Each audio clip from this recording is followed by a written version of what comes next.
ಅರಭಾವಿ ಮಠ ಇದು ಸುಮಾರು 500ರಿಂದ 600 ವರ್ಷಗಳಷ್ಟು ಹಳೆಯದು ಮತ್ತು ಕಿತ್ತೂರು ಸಂಸ್ಥಾನದ ಗಡಿಭಾಗವಾಗಿತ್ತು. ನೋಡಲು ಅರಮನೆಯಂತೆ ಕಾಣುವ ಈ ದೇವಸ್ಥಾನ ಶ್ರೀ ಶಿವಯೋಗಿ ದುರದುಂಡೇಶ್ವರರಿಗೆ ಸಮರ್ಪಿತವಾಗಿದೆ ಮತ್ತು ಪ್ರಸ್ತುತ ಬೆಳಗಾವಿ ಜಿಲ್ಲೆಯ ಮೂಡಲಗಿ ತಾಲೂಕು ವ್ಯಾಪ್ತಿಯಲ್ಲಿದೆ. ಸುಂದರ ಕಲಾವಿನ್ಯಾಸವಿರುವ ಈ ದೇವಸ್ಥಾನವು ಕರ್ನಾಟಕದ ಪ್ರಮುಖ ಸಿದ್ಧ ಸಂಸ್ಥಾನ ಮಠಗಳಲ್ಲೊಂದು.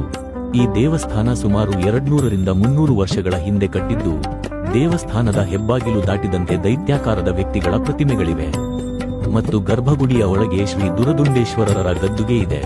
ಹಾಗೂ ದೇವಸ್ಥಾನದ ಹಿಂದೆ ರಾಜ ಮಲಸರ್ಜರ ಸ್ಮಾರಕ ಮತ್ತು ಪಕ್ಕದಲ್ಲಿ ಆಕಳ ಗದ್ದುಗೆ ಮತ್ತೆ ಒಂದು ಕಲ್ಯಾಣಿ ಸಹ ಇದೆ. ಮತ್ತು ದೇವಸ್ಥಾನದ ಬಲಭಾಗದಲ್ಲಿ ಕೊಟ್ಟೂರು ಬಸವೇಶ್ವರ ಹಾಗೂ ನೀಲಾಂಬಿಕೆ ದೇವಾಲಯಗಳಿವೆ. ಪ್ರತಿ ವರ್ಷ ಮಾರ್ಚ್ ತಿಂಗಳಲ್ಲಿ ಅತಿ ವಿಜೃಂಭಣೆಯಿಂದ ಜಾತ್ರೆ ಆಚರಿಸಲಾಗುತ್ತದೆ.